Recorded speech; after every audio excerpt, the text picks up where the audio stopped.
system and I can really be a great leader. Indraji?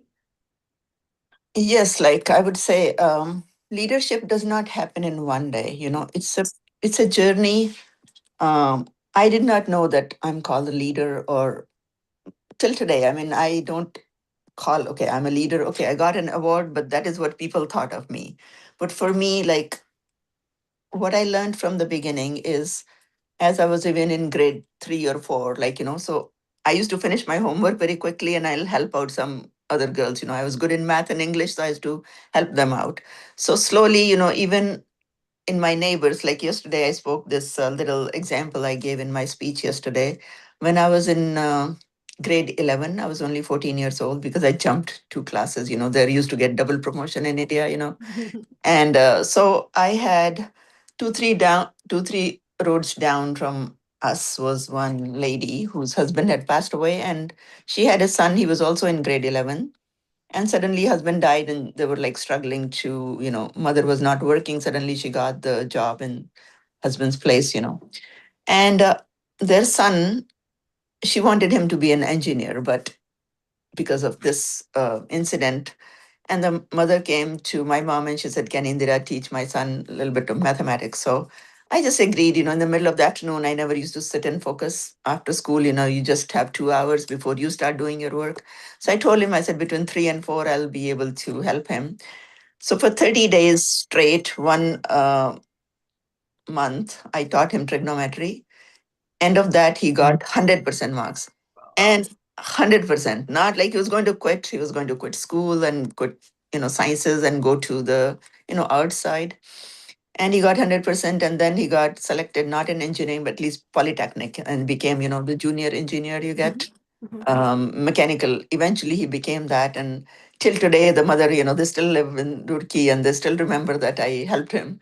So that is, I won't say I was like 14-year-old. And okay, another thing I want to say that after that, his mother came and handed out 30 rupees to my mom that I taught for 30 days and I didn't want to take. I was not doing for money, obviously. Yes. It's just that you help out somebody. But that taught me, like, that 30 rupees I earned at 14-year-old. So that gave me self-confidence that to be independent. And I used to tutor anyway, like whether somebody gives me money or not. Until today, that's what I do. That's my journey. And you all know, like when I won the car, I donated it back. So that also built that trust in people that, okay, I'm more on the giving side than on the receiving side. And people have noticed that, like, not that I was trying to put it that, okay, this is what I do, but then some people heard and they nominated me for award. Until today, I don't know who nominated me for when I got awarded and I'm called a leader in uh, House of Lords or somewhere in Bharatiya Nari Ratna. So these things, when they go in newspaper, and it's just that I would say it's not like you're not focusing, I have to be a leader. You just keep doing small little things, and when people will notice that, and you get the title of a leader, I guess. Well So deserved. thank Dr. Purnima? Uh, Thanks for sharing. Very good example, Dr. Indra, and I, resonate with that example and that story so much.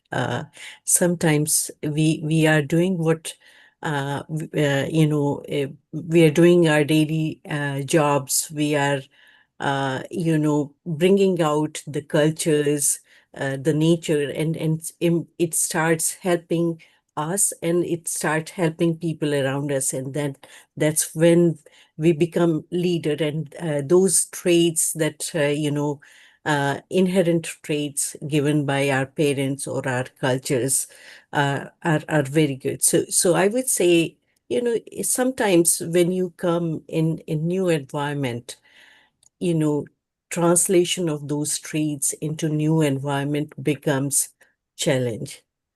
You're as a leader, or as a known leader also, when you are following a team, like coming from India, adjusting in North American environment, you bring different values which can be perceived in different way. Those can be challenges, like your hardworking street and without your humbling street and without saying your story. You don't want to be visible. You want to work behind the scene and you want your work to speak about you. Those are a few things that were challenging in my environment, and I slowly changed my strategy and started working on those, and that works. That emerges you as leader. The other thing is that again, I will associate these with your culture, the nature of helping. You want to take a team forward. You want to see a simple trait of seeing who needs my help in my team, and supporting them and helping them to grow, discussing with your team members their not only their outcomes and impact on organization, but also discussing what their growth targets are, what they want to do in their personal journey. Slowly and slowly, you feel that you have been started. People have started. Resonating with you or conceiving you as a leader. So that's was the challenge, and how I moved it, Dr. Tyagi. Thank you. Thank you so much. Khushbu? Thank you, Indra and Purnima, for your very, very thoughtful answers.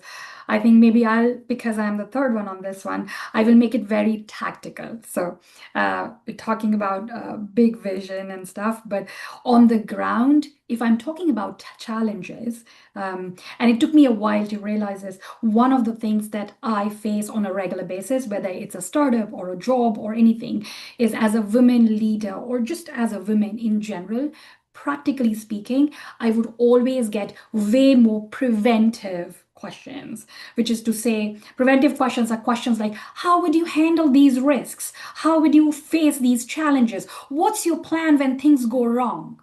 These are and there's a lot of research around this, and women get this all the time, and the way they tackle it typically is go more prepared. I'll study more, I'll do more, I'll research more, brute force their way. Unfortunately, it doesn't get you far.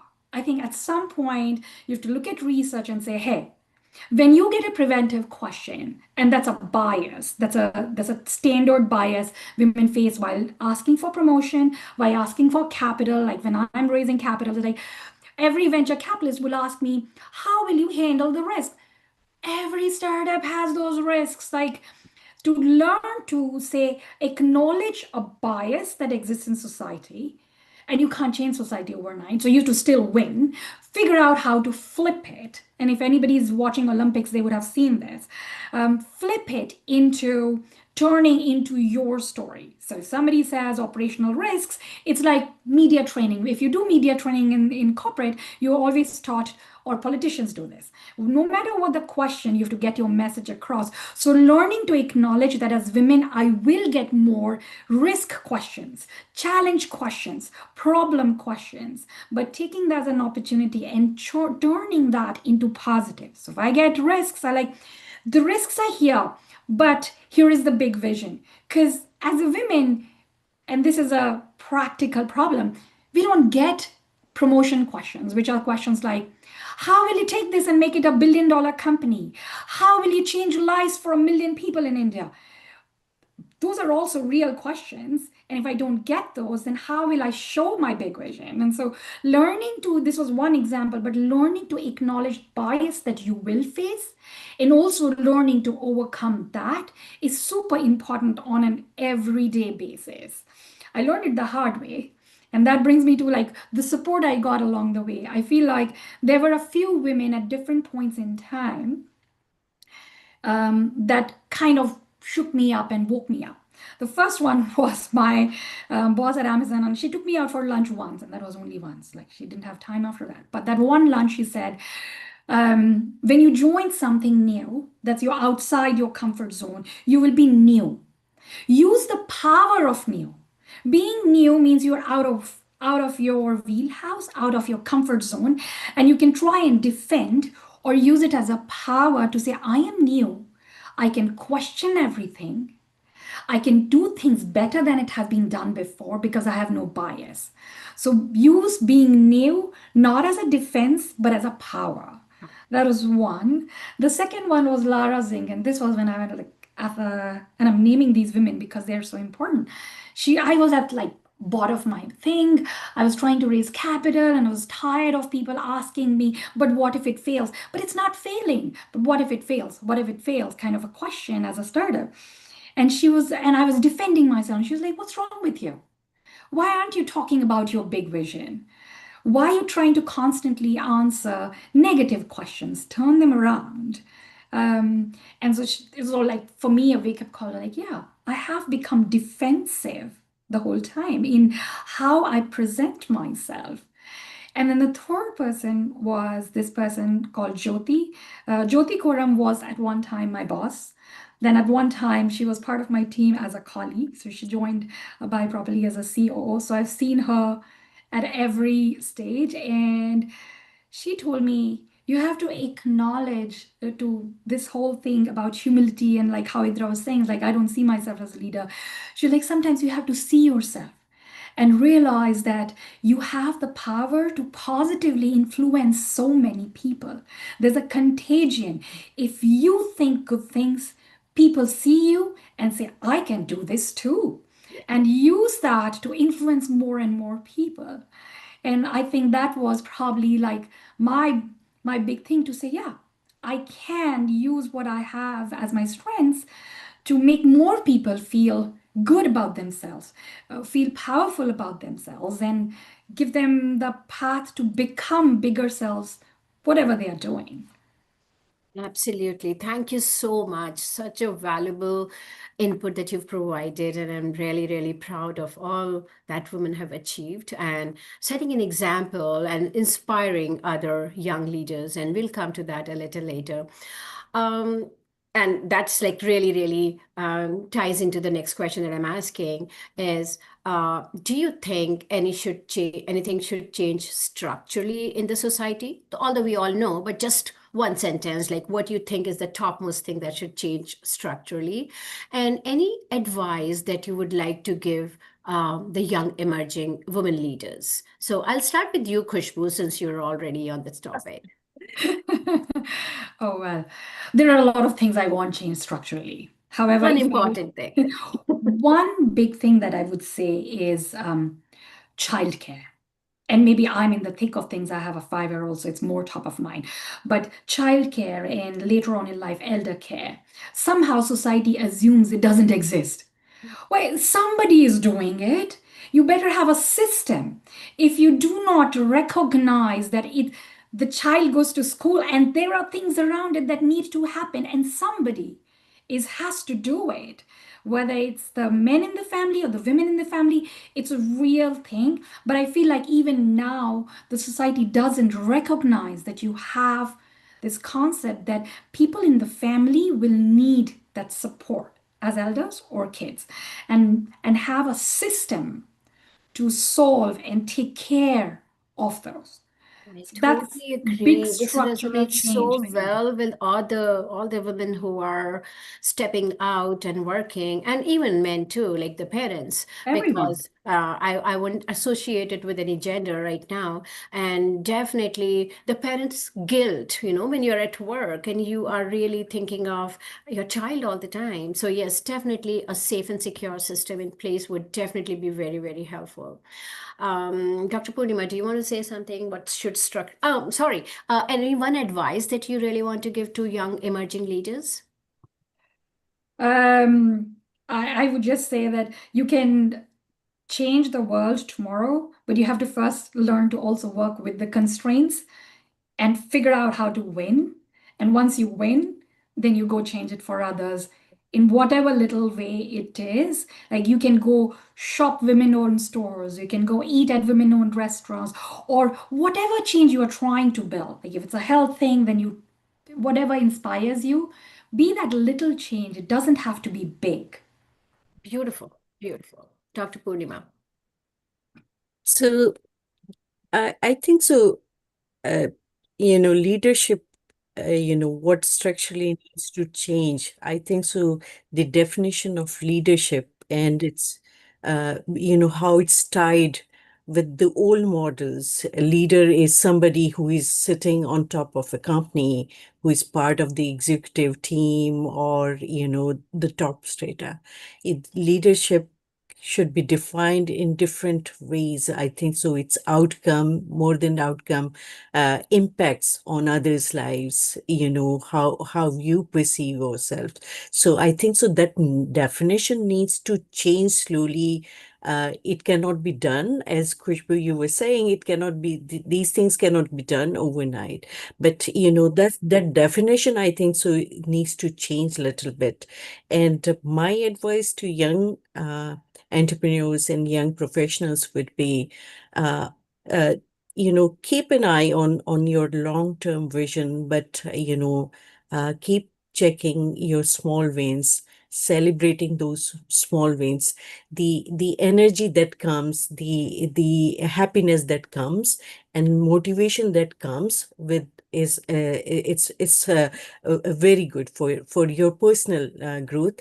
And the second advice I would give to them is to, you know uh, s- in early in your journey, if you can, find your mentors who can help you, can stay as mentor, and sometimes these mentors can become your coach as well. So, find your mentors early in your professional life, and mentors help you a lot. And I have had good mentors in my entire journey who not only told me how to progress in specific systems, how to work against biases that you are inherent in people's mindset, and you cannot remove those biases. So this is really important. And also uh, create networks of peer, network of support around you, so that you feel good about yourself. There's a big growth happen when you have so much positive energy around you. So create that group of peers, create that group of mentors, create a very good group of coaches around you, and take their help. And similarly, be ready to give back. You uh, um, grow a lot when you start giving back, rather than when you are taking support from others. So that's my advice. 100% agree. Thank you, Dr. Purna. Indraji. Well, I agree with Khushbu. She's raised very well good point, which I was going to talk about this when you have young children. Right now, I don't, but I have gone through that. I agree with her, and I agree with Purnima what they said. But I would like to add a little bit. We've made a lot of progress. We talk about, but a lot of work actually needs to be done.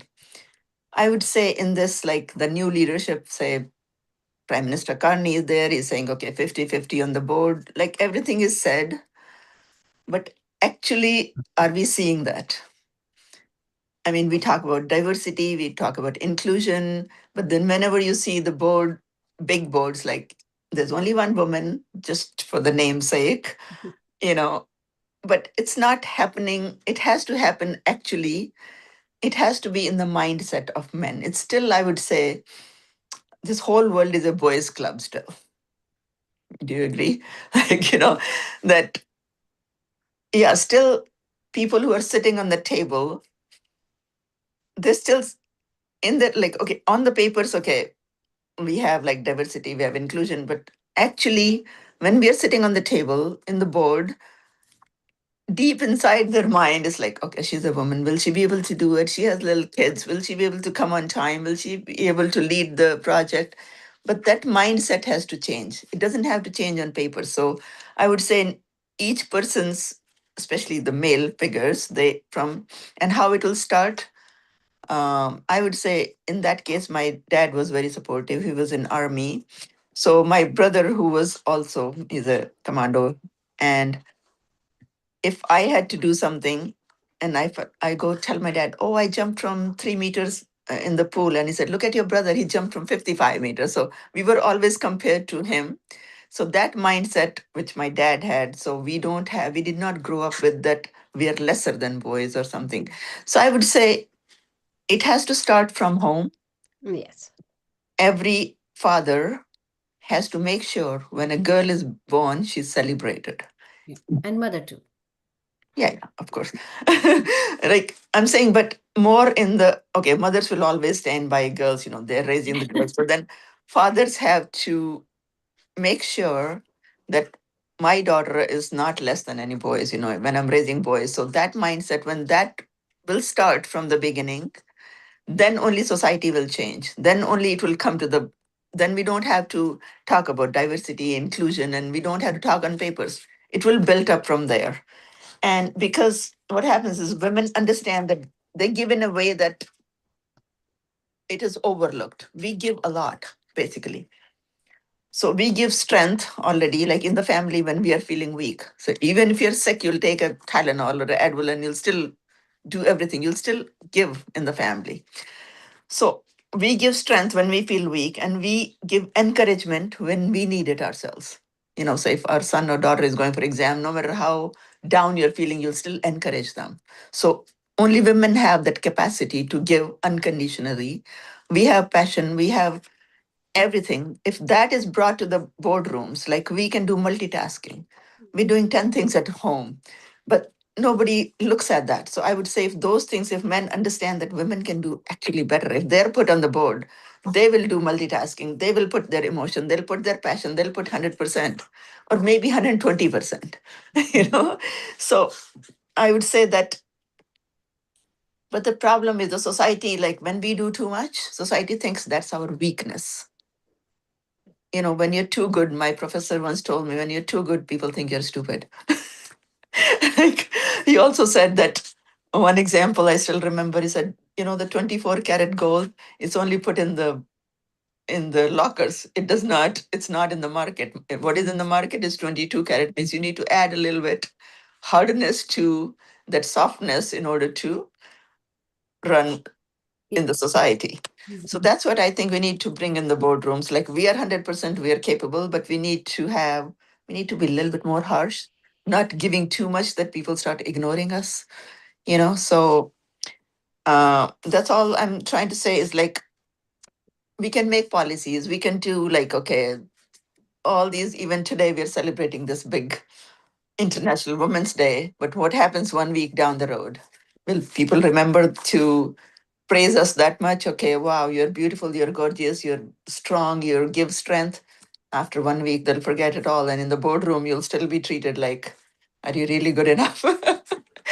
Anyway, so uh, that's what I would like to say. And then to what we need today is like, we don't need more critics actually. We need more encouragers, like even in whether men or women. We don't need people pointing flaws at us. We need to point out the potential. So we need to see each other and we need to point out, okay, this is our potential. Even whether you're sitting as a man or woman, we need to focus on each other's potentials. We don't need any more judgment. We need mentorship, as I think Khushbu and Purnima already mentioned that. And we don't need competition. We should not see another woman and see, wow, she's my competition. No, no, no. We need to come with collaboration, Yes. right? So that's what we need. And when we are competing, it's only one person is winning. And when we are collaborating, everybody is rising. So that's my like, this is what needs to be changed. And for the young women, I would like to say, they don't need to think that, okay, I need to be a leader, I need to be a leader, I need to, what they need to do is start doing something little, whatever is their capacity. So if you're better in dancing, for some, like, you can teach somebody to your friend. If you're better in playing chess, like I used to play chess and I taught to many people, so you can help and lift each other. And I would say to women that when they feel that something is wrong, they should speak up from the early. They don't need to be suppressed, they don't need to be told, okay, your voice won't matter. I would say they need to start speaking up even if they have to stand alone, they should stand up and say. And later on, people will realize, okay, she was right. So that's what I would like to say. Thank you. Yeah, thank you so much. Very valuable. All three of you have raised very, very valid points and resonate so well. And definitely, I would say a change in the society's mindset as well as change in the woman herself, her mindset too, that she's no less than anybody. And first of all, like I always say, it's cognitive equality.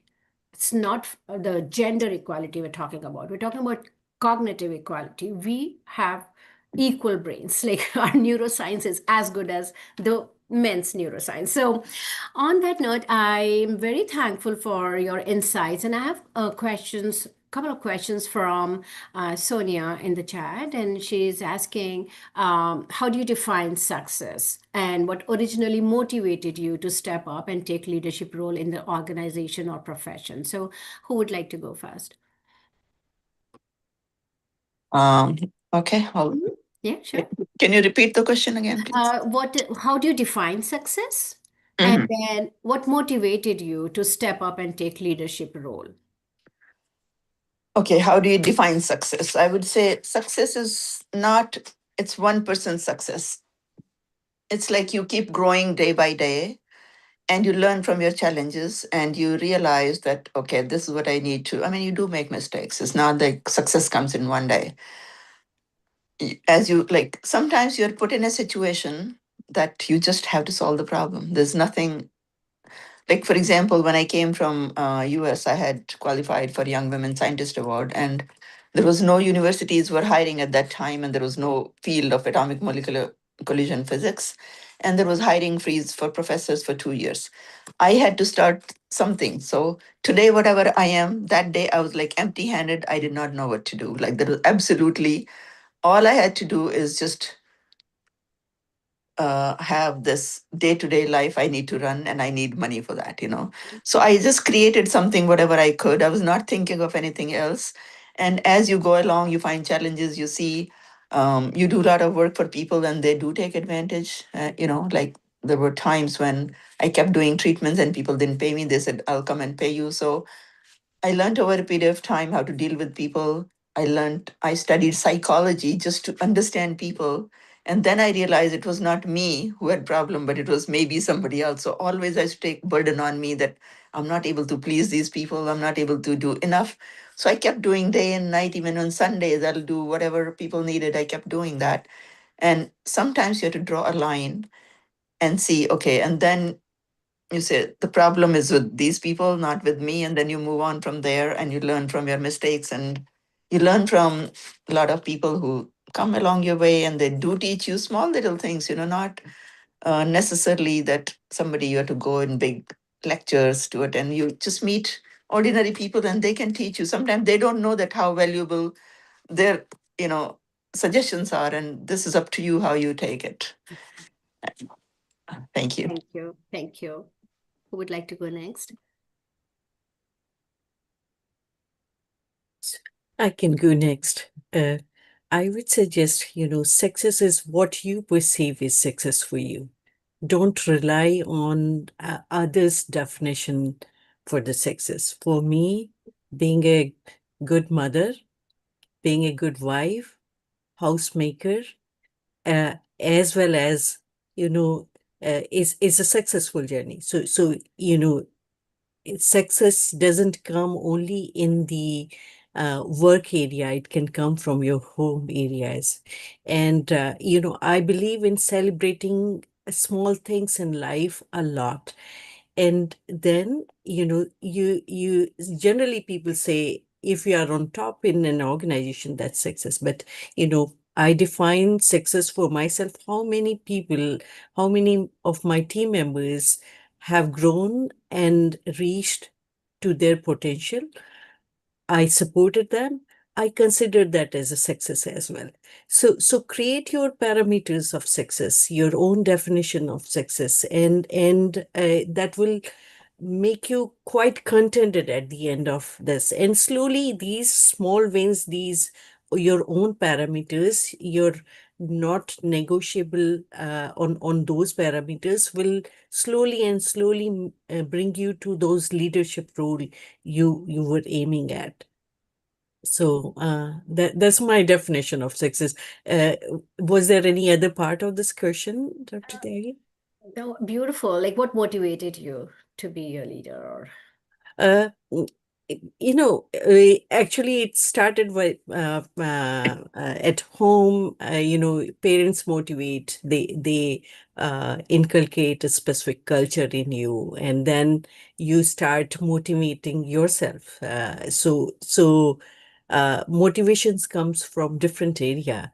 It comes from self. I if I'm it uh, jumping on larger rules, larger platform is not my motivation. My motivation is very small. My motivation is keep doing my work very nicely. I am considered an aggressive leader in my organization, but for me, I'm not that aggressive itself. But I put special targets for myself which and align my teams with those targets, and that's my motivation usually and that helps not only me but that helps my team members as well. lovely. Thank you. Kushbu? So I am going to repeat Purnima's answer. I think success is what you define. Exactly. It's also not a fixed definition. It changes with role, stage in life, context. And there's not one definition of success. Like 2 years ago, I injured my back and it was so bad that I couldn't get up in the mornings without medicine. Like I used to be paralyzed on right side. So success for me was to get off medication. And last year when I ran the half marathon, I said, yep, I checked off the box. I did a half marathon from not being able to get up from the bed. So big win, right? And so that was my definition. And I can have more than one goal. I was like, okay, I want to start learning piano, and I've learned a lot of instruments, but I don't know piano. So even being able to play a basic song was success for me. And I think as long as it is bringing you joy, it's success. Like you can change, you can evolve, you can grow. But you define and own your success. Because if you are not reaching what you want or doing it for somebody else, you won't feel the joy. Mhm. If I get good grades because my mom wanted me to, it's not the same joy. It's like I'm always waiting for my mom to give me directions versus I want to do this. I got there.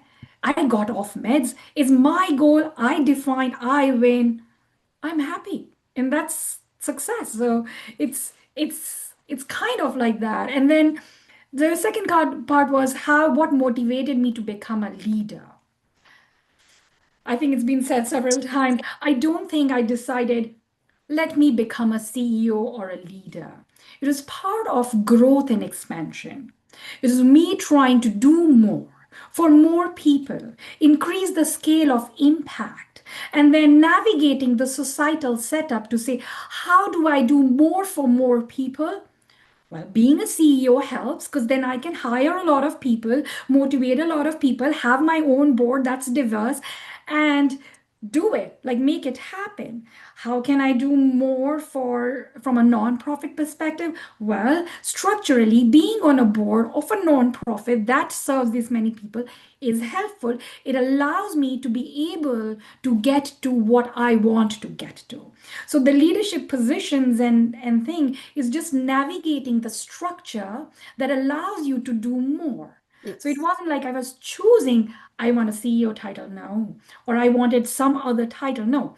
I was working on a goal, a definition of my definition of success, and I did what it takes to make that happen. And that just happened that being in leadership positions allows you to have a larger scale of impact. So it's And as kind a of leader, reverse. yeah. Absolutely, couldn't agree more. And we should be thankful of not only women around us who are providing a support structure, but also the men who have been in various roles, have supported the upliftment of women. And as I say, I read Tarun's message here, our president, that, let's celebrate the entire year. And when we meet in 2027, we should be able to say that we celebrated women for last 364 days without fail. So such a strong message. And I think uh, being a leader and a woman leader doesn't mean that we are here to prove ourselves. It is just to show that if I can do it, you can also do it. To the women who are still aspiring to be a leader and who are still like just stepping into their journey. Leader can be in so many ways, as Punima said. Like my mom was a leader for me because she managed so many things and kept me and my brother very motivated. And so as a mother, as a wife, as a brother, sister, you are a leader. But inspiring and being a support system for someone who needs is what a true leader is actually.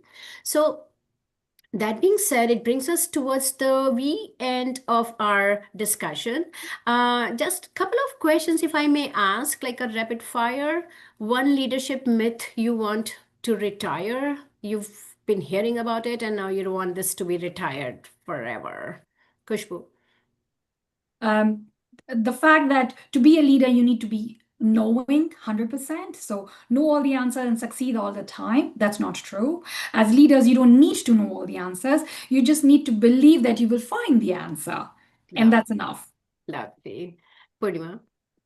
That leaders are born. You can convert yourself leader in a leader at any time of your life journey. So don't feel hesitant. Keep doing what you are what motivates you, and you feel happy and successful after that, and you will become a leader eventually. Thank you. Dr. Indra. Yeah, I'll agree with both of them. And I'll say, like, as Kushbu said, it's not that once you're a leader, you have to know everything. You have to be perfect. That's not how it is. I mean, no leader is perfect, and people should not even expect that, but that is expected, that you're a leader, you cannot make mistakes, and you have to be 100%. You have to manage your house and your office or your leadership role 100%, but there is no 100%. Because if I'm today, um, if I have a board meeting, then okay, in today's day I'll do 100%, but that 100% will go, maybe 60% today is going to the work and 40% to the house. And Yes. there are other days when my son needs something, so I'm putting 80% here and 20% to work. I'm still doing 100% every day, but I'm in the balance. I'm balancing that. Where is my 20% going? Where is my 40% going? So nobody should think that I'll be doing 100% home, 100% work, 100% social life. That's not going to, that has to change. I would say, yes, that's not like, people should not think that you're a leader. Okay, you'll be 100% everywhere. Yeah. That's Yeah. I not feel that a possible. leader has to be authentic. Like Yes, just own. If you've done a mistake, own it. If you know exactly. something, own it. Deliverables, own it. And if you don't know anything, just own it and try and find a teammate. That's what teams are for. Exactly. And the day you're feeling low, you're allowed to. Like there are days, no matter how strong leader you are, there'll be days you're feeling down, you're going down. So you have to know you're down. You can't go totally, but you still have to, um, I would say the show must go on, like no matter Exactly. how low you're feeling, but if you're able to put up that show that day and you still, instead of 100%, you're able to do 80, 90%, you're still good. Yes, perfect. Thank you so much. One practice women should adopt immediately. I'll start. Yes. Okay.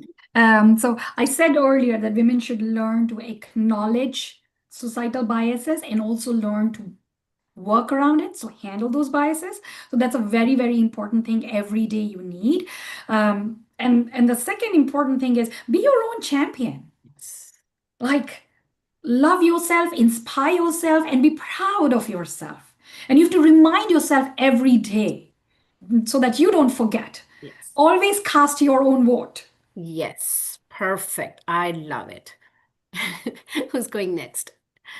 I could go get next. I would say, yeah, I mean, as Khushbu said before, that we need to celebrate ourselves. And I was like, I've done so much in the past that if you notice that I only have social media for past 3, 4, 5 years only. Mhm. So now we need to realize that if you're not showing, like, if you're not clapping for yourself, nobody else will clap. You have to tell this is what you've achieved. You have to actually, one of my friend who's a lawyer, and I really regard him highly, that, and always I said, I don't want to put it on social media, and I didn't want to. He said, no, if you don't show who you are, if you don't clap for yourself, if you don't praise yourself, nobody else is going to do. Mhm. So you need to do that. So that's what women need to do. Like, if you do something good, it's okay to tell somebody. You don't have to be shy about it. And yeah, so maybe somebody else can be motivated. If we don't tell, we do so much.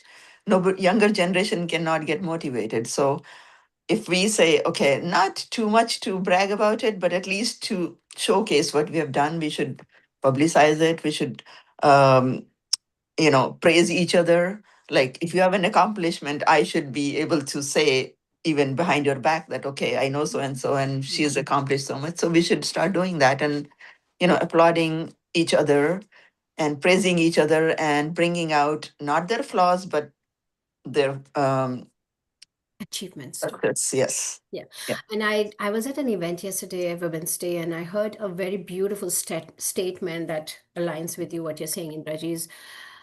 If you are saying something about yourself with facts, it's not bragging. Hmm. Purnima. Yes.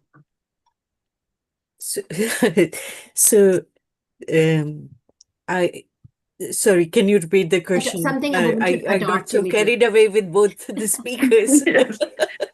Something women should adopt immediately.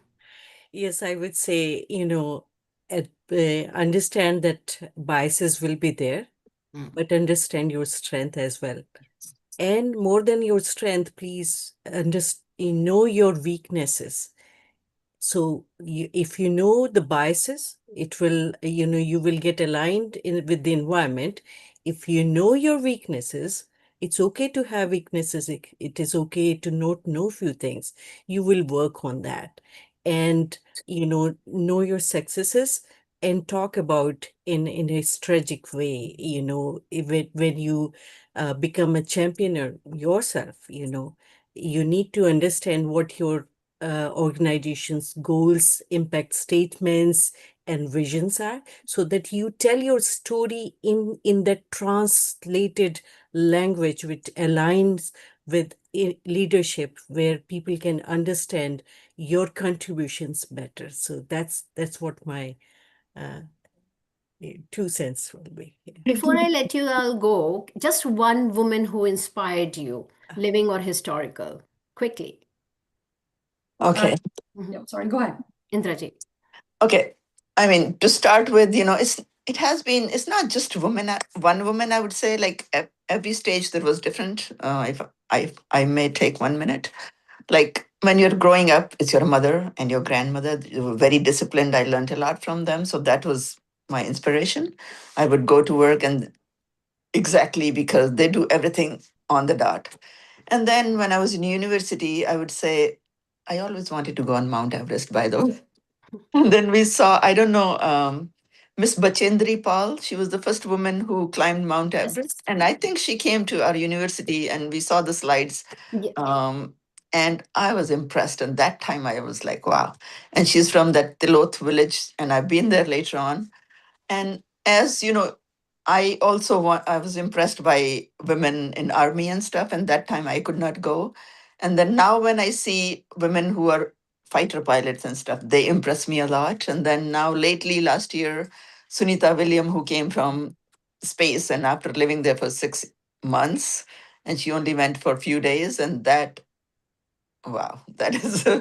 something to, I look up to her. And so at different stages of my life, I've had many women who inspired me. Oh, perfect. Khushbu? Yeah, I'm going to steal Indraji's answer, and she's also an inspiration to me as well. She's because of the work that she does.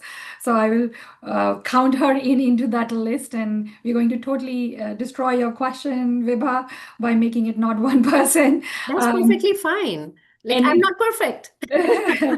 and it's I think you take inspiration based on your context in life. Like you're struggling with something, you're Absolutely. like, oh my God, this person, Yeah. I want to be that person. And then it changes.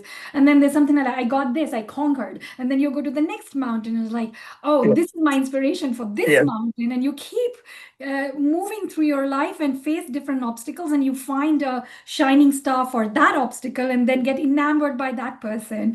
In the corporate world, Indra Nui is a big one. But Yes. I read Jennifer Doudna's, she's a Nobel Prize winner for mRNA discoveries. She got a Nobel Prize. And I read about her journey and navigating the politics of a Nobel Prize. It's like, oh, wow, that's intense. Not only are you a scientist, you're navigating this. My mom's a big one. She's a lawyer. I wasn't inspired by her growing up at all. Like it was my dad who was more inspirational. But now at this age, I reflect back on all the things that she was trying to inculcate in me as a lawyer and trying to move up in a field where very few women existed. I am going back to that thread and saying, Mhm. oh shit, there's a lot to learn from that one that I didn't yet. And so now I have to re-up my skills. So it's, yeah, what you need, you pull and you get inspired around you. Totally agree with you. Totally agree with you. Purnima. Mm. I get inspired by, many women, as Dr. Indra and Kushbu also said. I inspired by you, Dr. Tyagi. Wow. You have been my role model always, and and if we look at outside of our family, your teachers in primary school, high secondary schools, in your university. Dr. Vishnoi was my teacher in university, and I was highly inspired by her. She was a widow of a 1971 war, fighter pilot, and how she led her life with strength and stealth was really inspiring. And Indira Gandhi, I really, really, really admire her, and always have looked at her traits and her strengths, and try to motivate. That was the lady who fought with word, countries, politics, and biases against her. So she is also one of my role model. Beautiful. Beautiful. Thank you for sharing all the insights. And I wish we could go on because it's such a beautiful conversation we had and such beautiful insights we heard. Tarun also shares that his wife, his sisters, his daughter, and his mom are his role model. He admires them. So thank you, Tarun. Thank you for such a great advocate for us. And with that, I formally thank everyone. Not only as a moderator, I wish to thank everybody as a VP admin of IITAC as well. Thank you for spending your 1 hour from your weekend. You could have been doing other things, but thank you for the advocacy that we think that we everybody should be doing. Being a man or a woman, we should be advocating for woman empowerment. And yes, if you can open your cameras, we can really go for a group picture at this point of time. And thank you so much. And I look forward to having you more often and doing such events. And let's connect offline and create a woman empower group. Absolutely. It's so wonderful that you organized this. And last minute, actually, I was almost not ready, but I said, Yes. it's just I have to speak my life story. So how hard it can be. So No, I agree with you. Yes. Okay. So can everybody open their cameras and we can have a group picture? it is open, I think. Yeah, we have it open.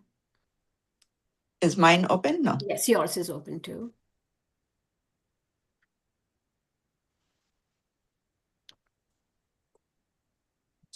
It'll take few minutes, but we will be there.